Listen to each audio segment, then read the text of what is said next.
Want to speak real German from your first lesson? Sign up for your free lifetime account at GermanPod101.com. Hi everybody, Anja here. Welcome to Ask a Teacher, where I'll answer some of your most common German questions. The question for this lesson is, what is schon in German and how do I use it?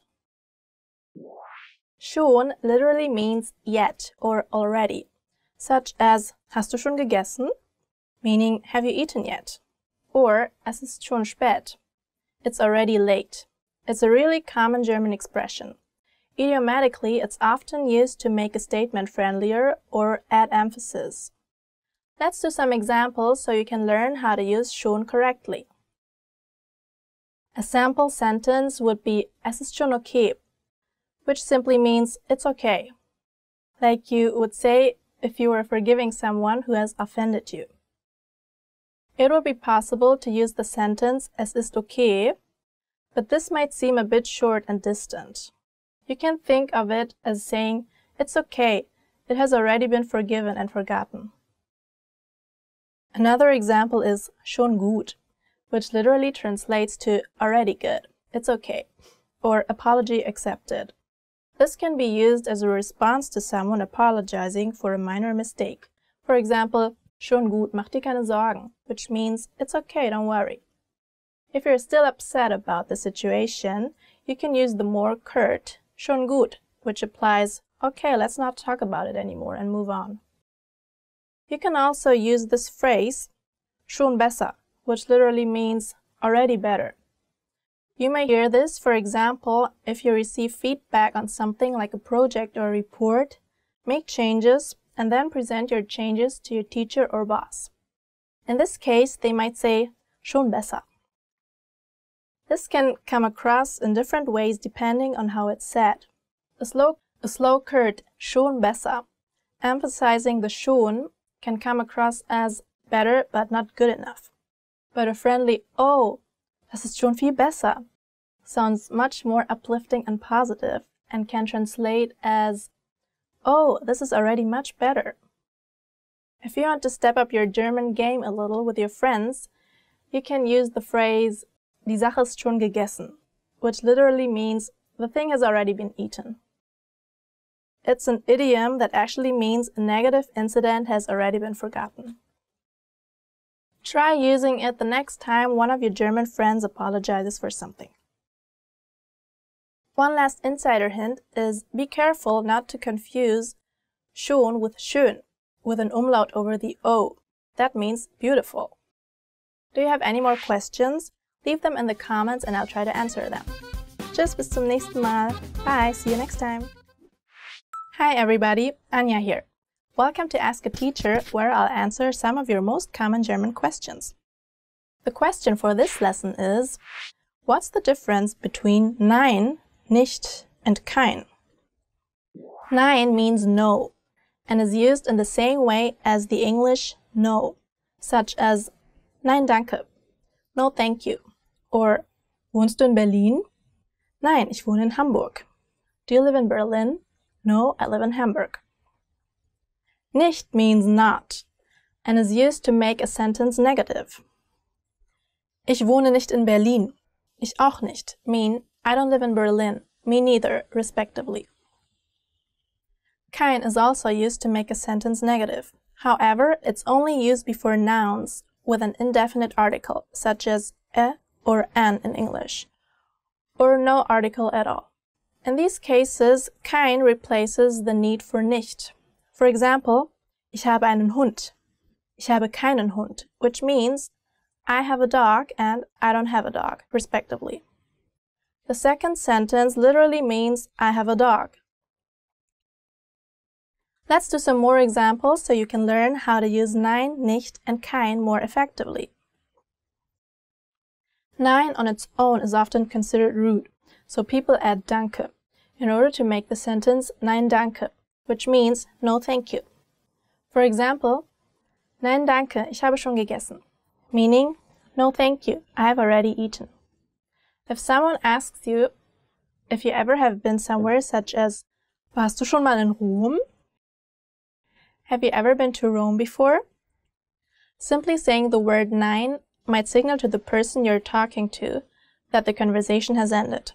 So it may be better to say Nein, noch nicht, which literally means no, never, so far.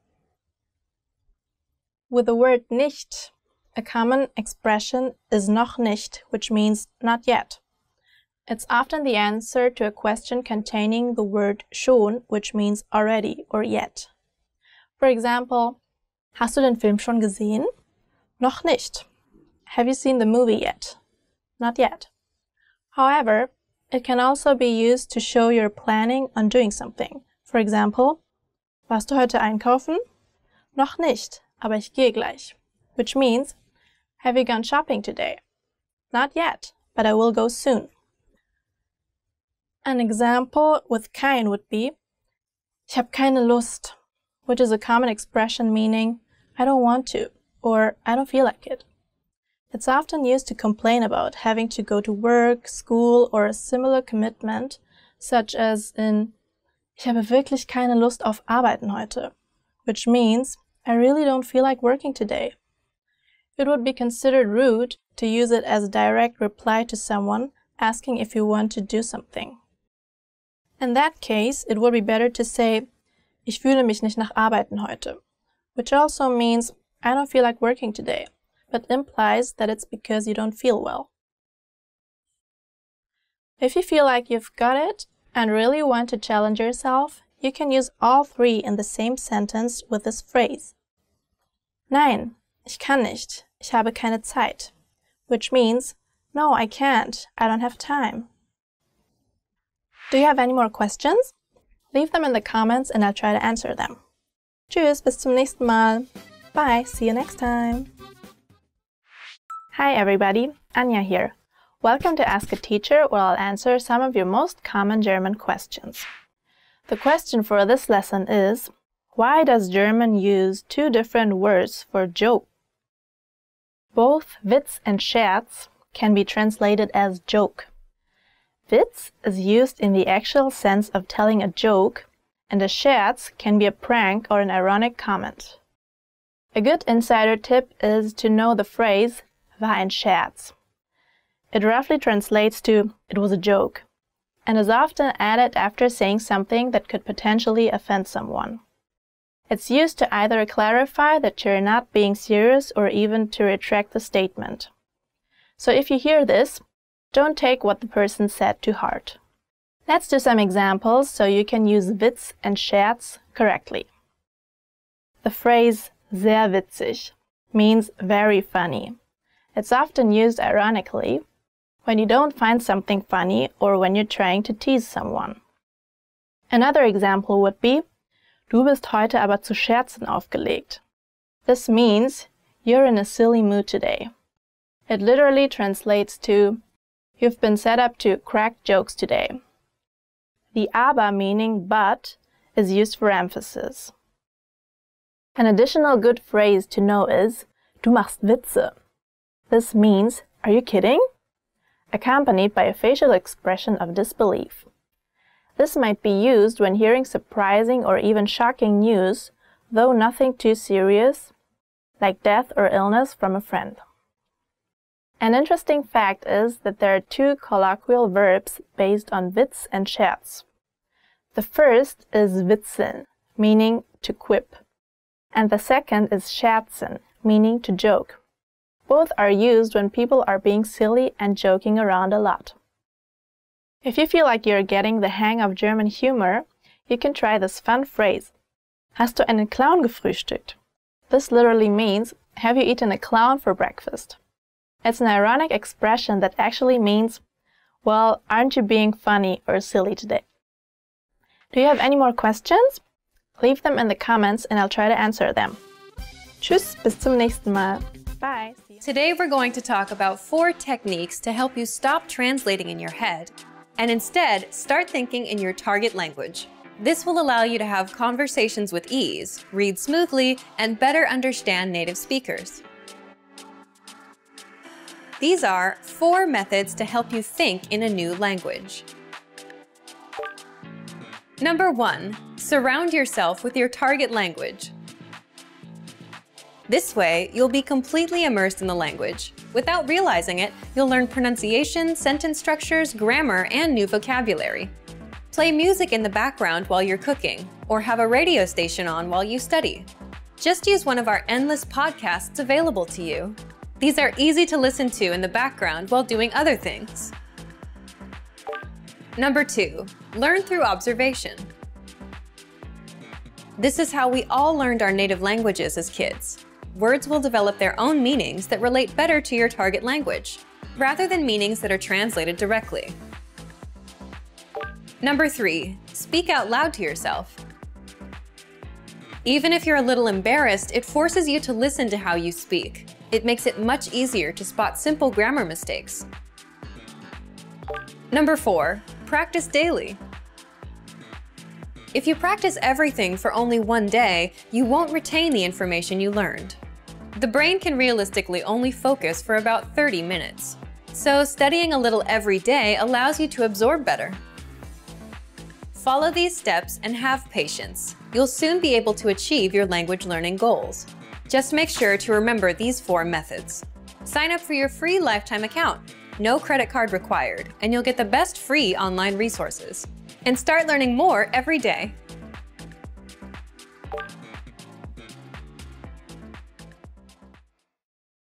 Hi everybody, Anja here. Welcome to Ask a Teacher, where I'll answer some of your most common German questions. The question for this lesson is, what does ja mean in German and how do I use it? The German language uses a lot of little words in sentences to slightly change the tone. It could be to add emphasis to make a statement less direct or less harsh, to comfort someone, to acknowledge a fact, to express surprise, and more. One of these words is ja. Ja normally means yes. However, when used in the middle of a sentence, the meaning is different. For example, in the sentence, Du sprichst ja auch Deutsch, meaning, you speak German too. It cannot be translated as yes. There is no direct translation. Here, it's just emphasizing that the person you're speaking to can also speak German. Break it down so you can understand how to use ja more easily. Let's use this scenario as an example. A German and a non-German person are talking about an exam they took in German. The German person says, Ich fand den Test einfach, which means, I found the exam easy. The non-German person might respond with, Du sprichst ja auch Deutsch, meaning, well, of course you would, since you can speak German. Let's do another example, with Ich gehe ja schon, meaning, I'm already going. You would use this sentence if someone has repeatedly asked you to do something. The ja refers to the fact that you know you have been asked a number of times and can be translated as, Okay, I'm going, stop nagging me. Ja can also be used in the following scenario. Ist ja auch so, meaning, well, that's how it is. This time, the ja makes the sentence sound a bit defiant. For example, if someone says, Du beschwerst dich oft über Staus auf der Autobahn, meaning, you often complain about traffic jams on the highway. The other person might, in a slightly annoyed tone, reply with, Ist ja auch so. Well, that's just how it is. Let's do one last example. Imagine you're feeling hungry and you remember there are some cookies in the kitchen. However, when you open the jar, there are none left. You might say, Nanu, die Kekse sind ja schon alle, meaning, oh, the cookies are all gone already. In this case, ja adds an element of surprise. How was this lesson? Pretty interesting, right? Do you have any more questions? Leave them in the comments and I'll try to answer them. Tschüss, bis zum nächsten Mal. Bye, see you next time. Hi everybody, Anja here. Welcome to Ask a Teacher, where I'll answer some of your most common German questions. The question for this lesson is, what are the differences between du, dich, sie, and ihnen? Lowercase du means you informally, and dich means yourself or you as the direct object. Capital Z means you formally, and ihnen is you as the formal indirect object. Let's go over du and sie first. Du is used to address children and teenagers up to the age of 16 as well as family and friends. Sie is used to address adults you don't know well in addition to teachers, bosses, colleagues, and everybody you come in contact with as part of a business transaction. Let's do some examples so you understand the differences between du, dich, sie, and ihnen more easily. The expression freust du dich auf den Urlaub, which means are you looking forward to the vacation, comes from the verb sich freuen, meaning to be glad or to be happy. It's a reflexive verb and the pronoun sich changes according to the subject.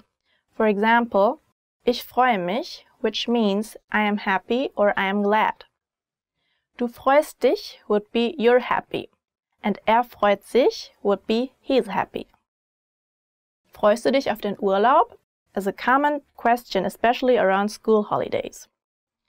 Teachers might ask this to the children in their class, or friends might ask each other if they've booked a vacation somewhere. Another sample sentence is, geht es Ihnen gut? Which means, are you well? This is used to address someone formally and ask how they feel. It's not to be confused with a standard greeting, wie geht es Ihnen? Meaning, how are you? Geht es Ihnen gut would be used if you noticed someone looks like they're not feeling well or might be in trouble. A final example is, gehen Sie, wenn es Ihnen nicht passt, which literally means, if you're not okay with it, leave. This sentence uses both Sie and Ihnen. Gehen Sie is the formal imperative, leave, and jemanden nicht passen, not to fit someone, is a common expression used to describe a piece of clothing that doesn't work on someone. For example, das Kleid passt mir nicht. The dress doesn't fit me. It's also used in non-ideal situations such as morgen passt mir nicht, meaning tomorrow is not good for me.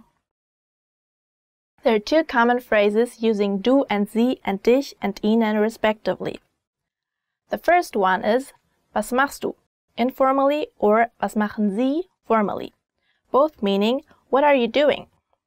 The other phrase is wie geht es dir, informally, and wie geht es Ihnen, formally, both meaning how are you? Do you have any more questions? Leave them in the comments and I'll try to answer them. Tschüss, bis zum nächsten Mal. Bye, see you next time. Want to speak real German from your first lesson? Sign up for your free lifetime account at GermanPod101.com. You've decided to study a new language, so now what? Well, you want to become fluent fast, right? Here are the top 5 shortcuts to learning a language. Number 1, create a study schedule and set some goals. Many language learners are unorganized. Creating a schedule allows you to free up time to study consistently. Goals give you motivation and something to strive for. Number 2, make it fun. If you learn how to make your study time enjoyable, chances are you'll be more inclined to study. Watch a TV show with subtitles or listen to some music. Number 3, find a language partner. This is the best way to improve your conversation skills. It will help you gain fluency even faster and increase confidence when speaking. Number 4, use word lists to build up a solid vocabulary. This is a great way to build up your fluency, one word at a time. Luckily, we have all the word lists you need, with a range of topics, from food to love. Choose whichever language you want to study and go. Number 5, don't be afraid to make mistakes. Nothing helps you improve more than correcting your own errors. You're more likely to remember it correctly the next time around. Everyone makes mistakes. Don't be afraid to learn from them.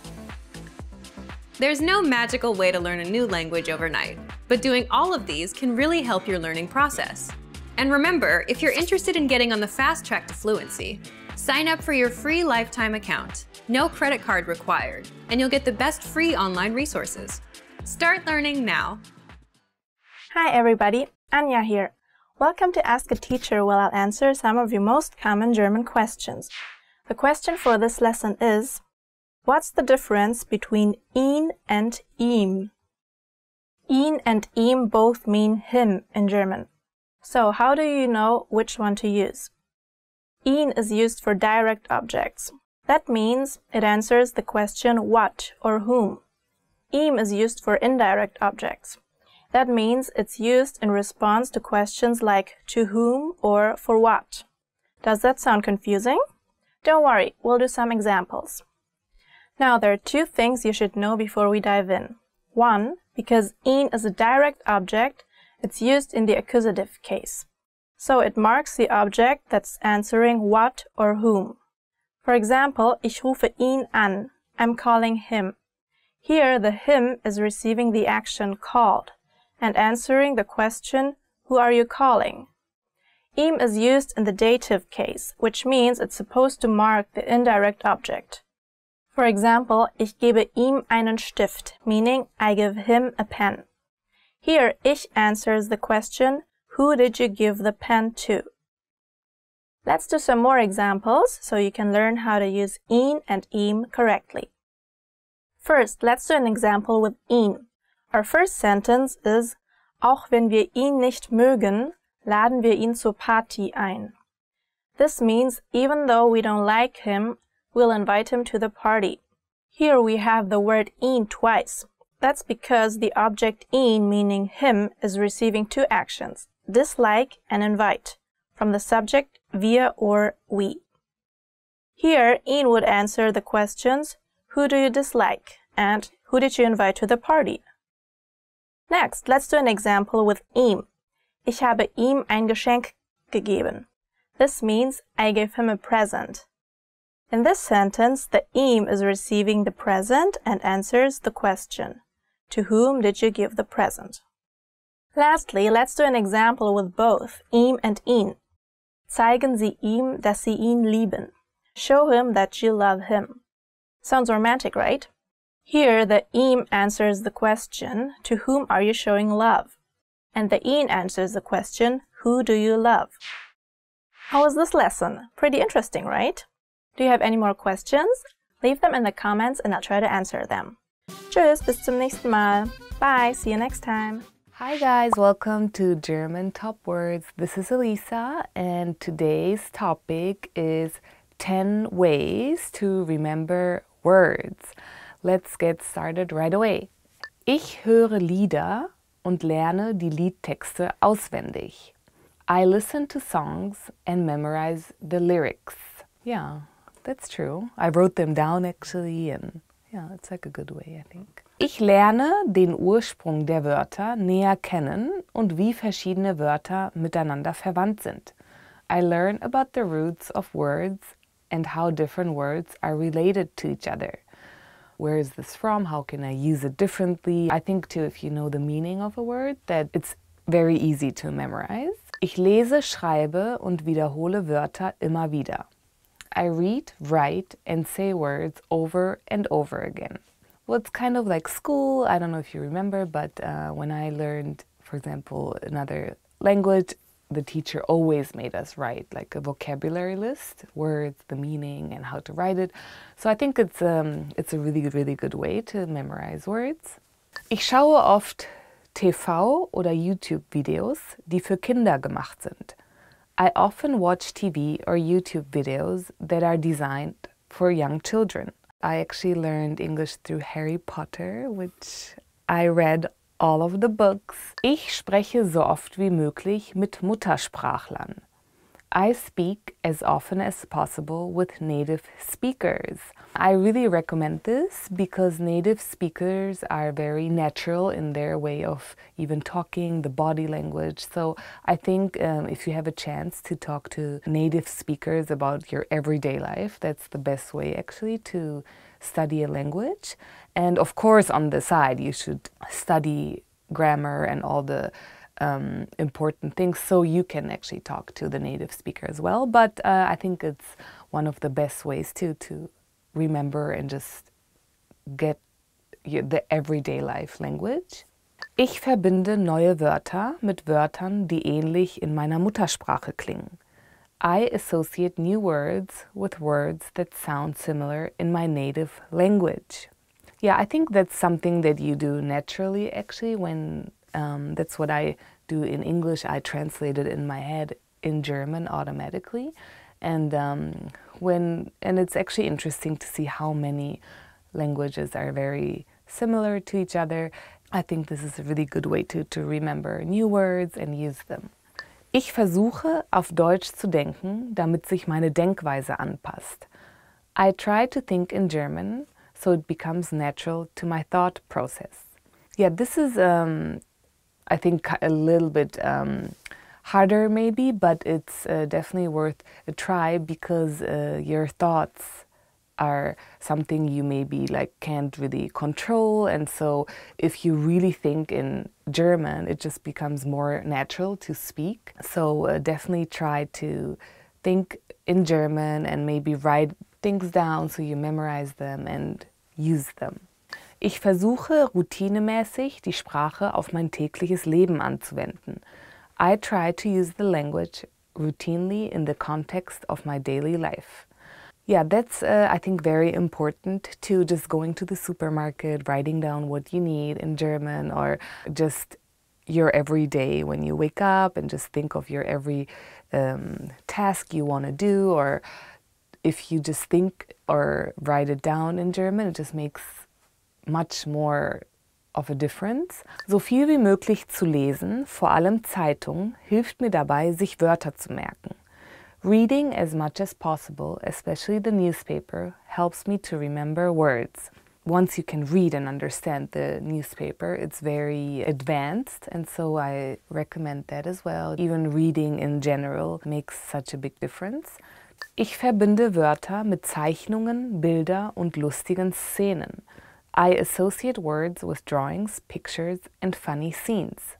Yeah, this is something I really actually do because I am a very visual person, and I believe if you visualize something, it's just in your head easier. Thank you for watching the 10 ways to remember words. I hope you tune in again and don't forget to subscribe. Thank you, bye.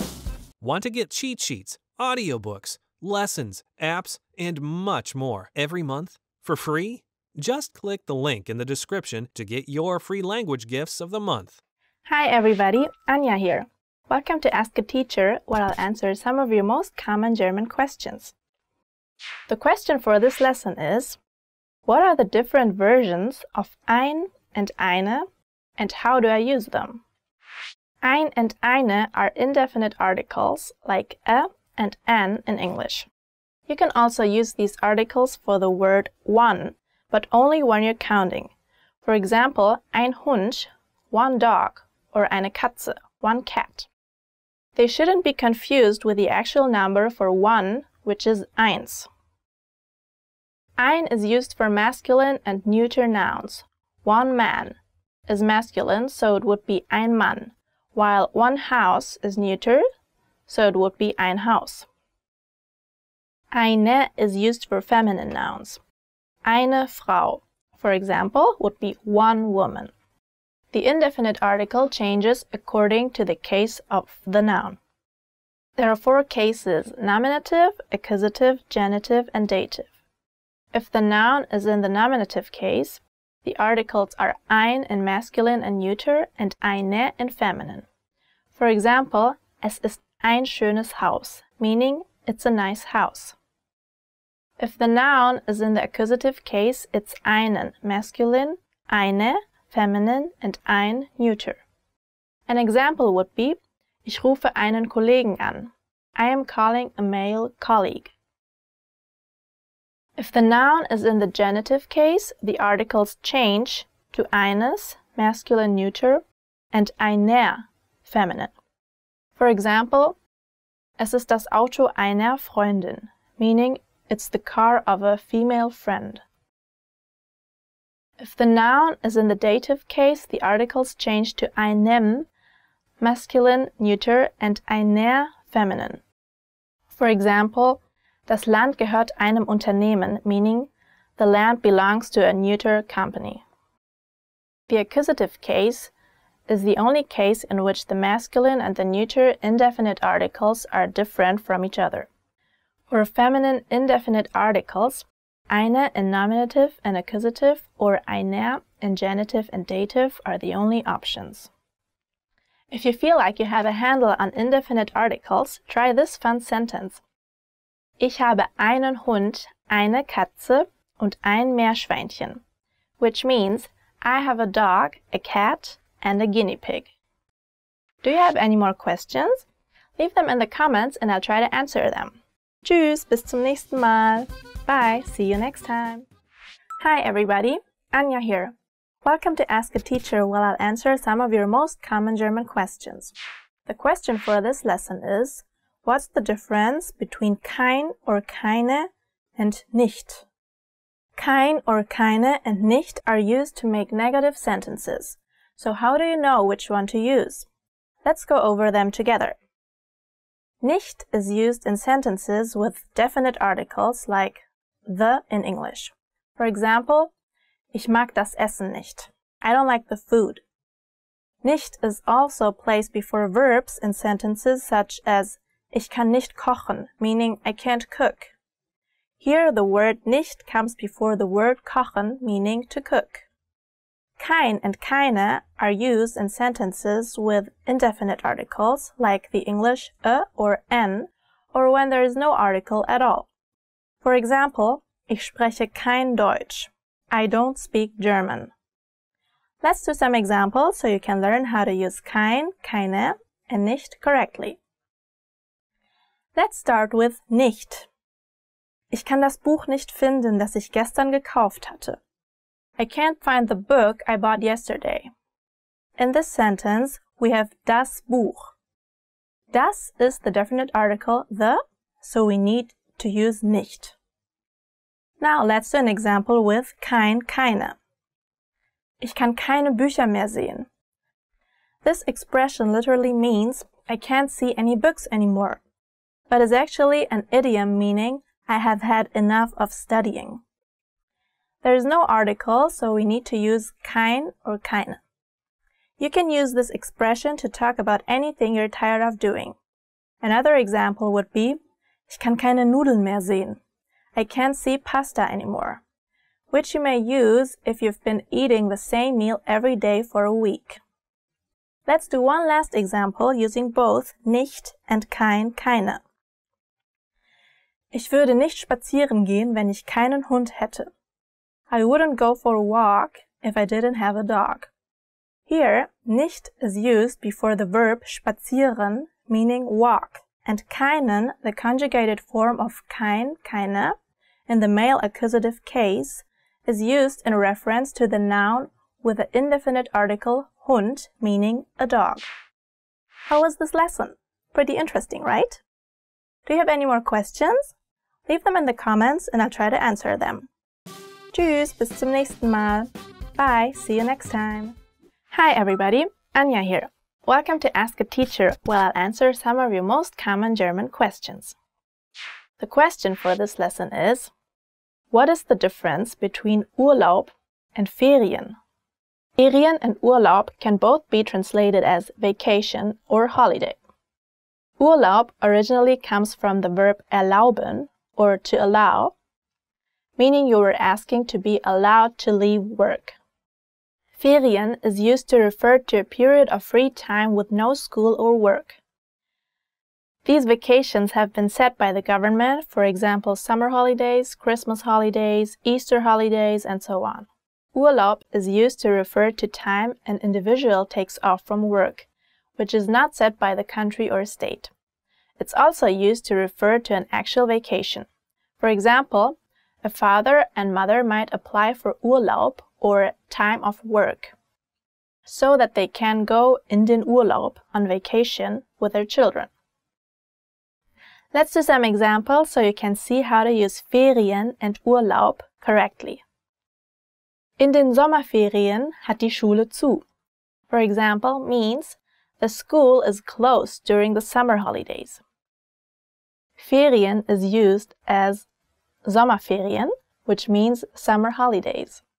This is a fixed period of 6 weeks off set by the government for each of the 16 states. Let's do another example.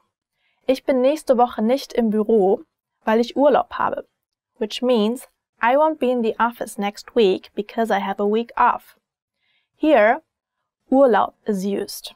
It's a period of time of work that each individual employee can decide to take at different times. Let's do another example with Urlaub. Ich hatte einen tollen Urlaub in Südfrankreich means I had a great vacation in the south of France. In this case, Urlaub means a vacation that an individual took that is unrelated to the government-set holidays. An interesting distinction between Urlaub and Ferien is school children and university students have Ferien, but employees have Urlaub. However, in den Urlaub fahren, to go to vacation is for everyone. Do you have any more questions? Leave them in the comments and I'll try to answer them. Tschüss, bis zum nächsten Mal. Bye, see you next time. Hi everybody, Anja here. Welcome to Ask a Teacher, where I'll answer some of your most common German questions. The question for this lesson is, what are some of the most common false friends in German? There are lots of words that look similar in English and German, but they don't always mean the same thing. It's pretty fitting that they're called false friends, because they can be deceptive. Here are some of the most common ones, so you can avoid any miscommunication the next time you speak German.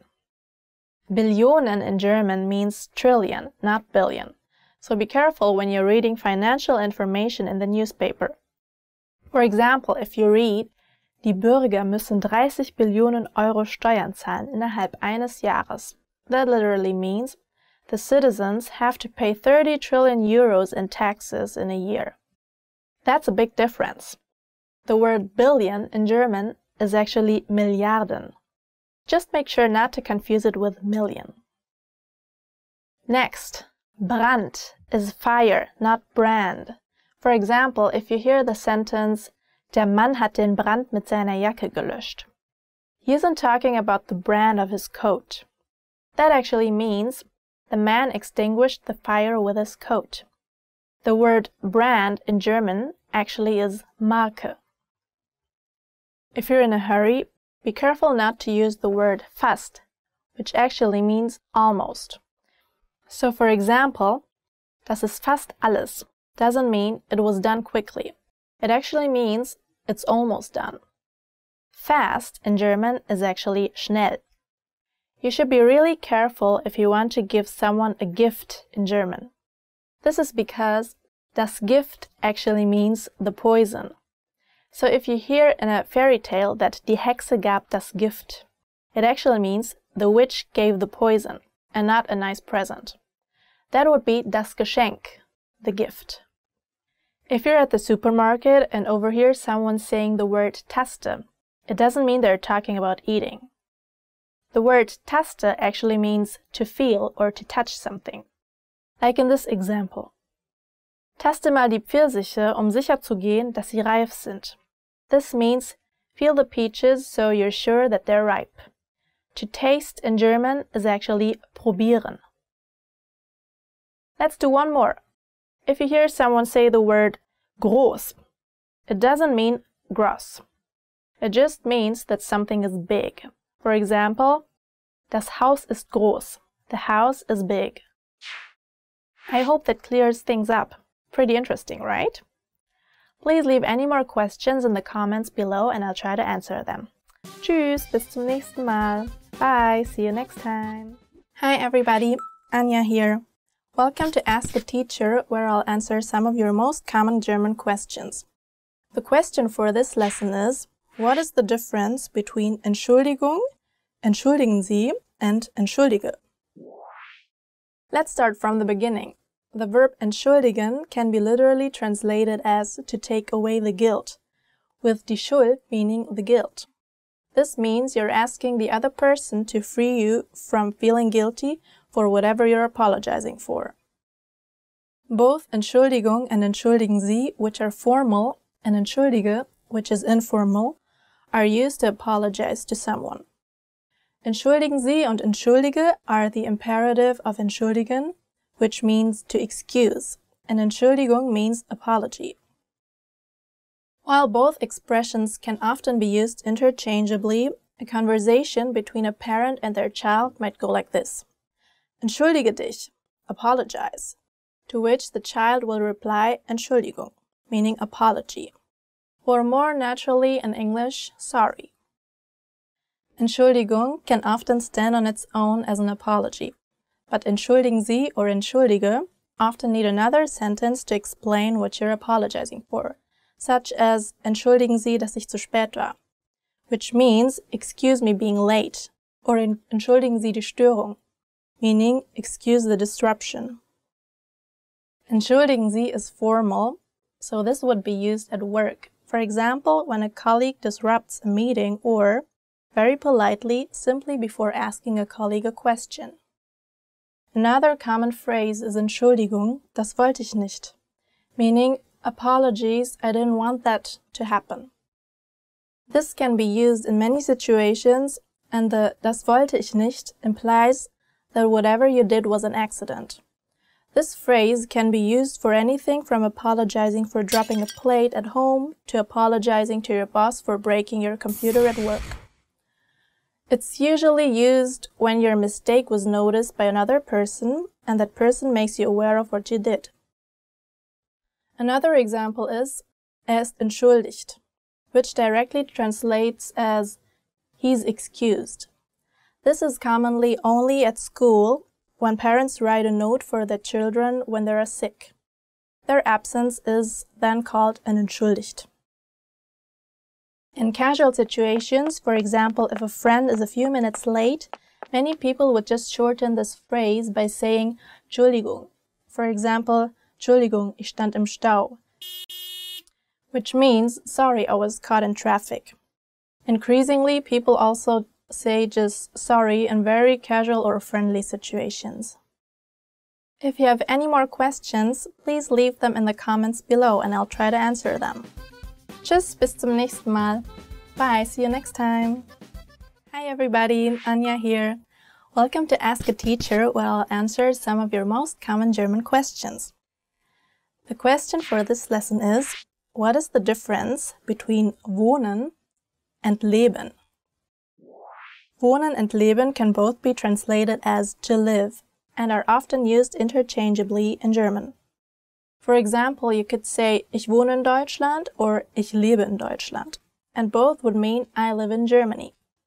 However, wohnen is only used when talking about your current living situation and might be closest to the English verb to reside. For example, ich wohne in einer Wohnung in einer Wohngegend means I live in an apartment in a residential area. Wohnen and Wohnung, which means apartment, have the same origin. The verb leben can be used to express this too, but is also used in the more literal sense, like lebt, which means he's alive.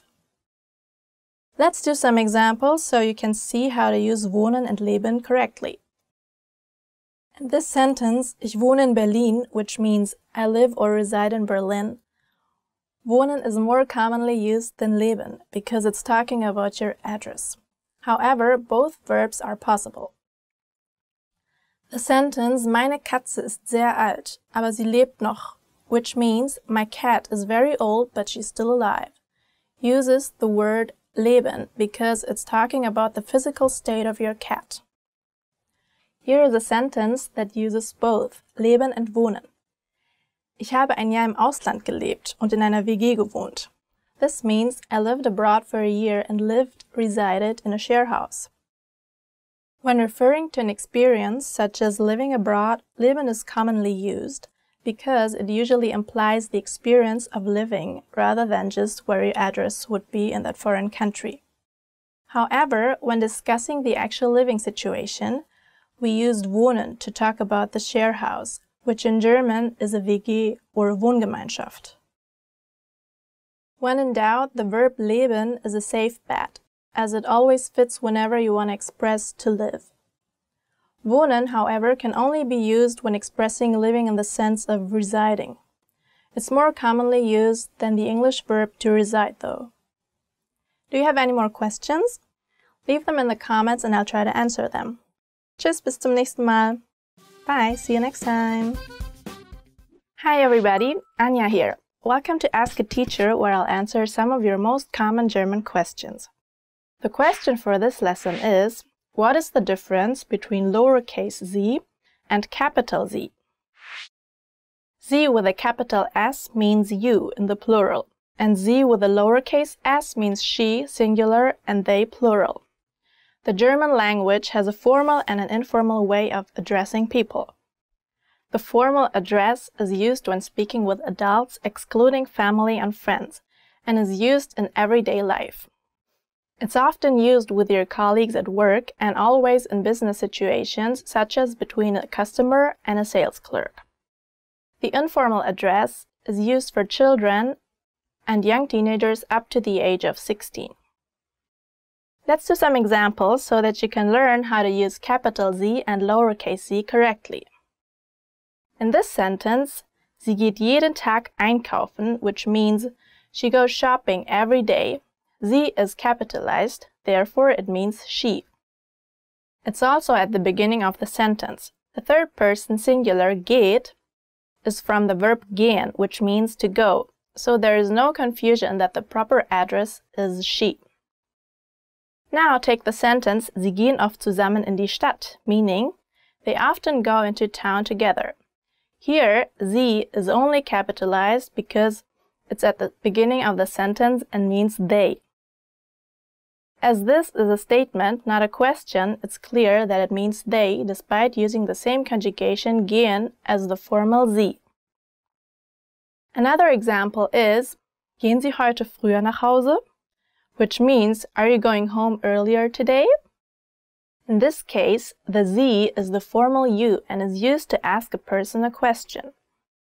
Here, the listener has to pay attention to the context. If someone was pointing at a group of people leaving the office and said, gehen Sie heute früher nach Hause? It would mean, are they going home earlier today? But if they are looking straight at you, you know they're asking about you. It could also be used in a statement. If your boss sees that you look sick, he or she might say, gehen Sie heute früher nach Hause, meaning go home earlier today. An interesting fact is that when two people, excluding two young people in a social setting like school, university, a party, meet, the younger person has to wait for the older person to suggest using the informal du instead of the formal sie.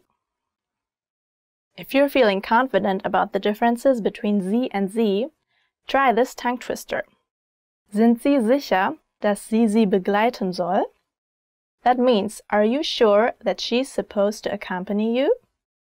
Do you have any more questions? Leave them in the comments and I'll try to answer them. Tschüss, bis zum nächsten Mal. See you next time.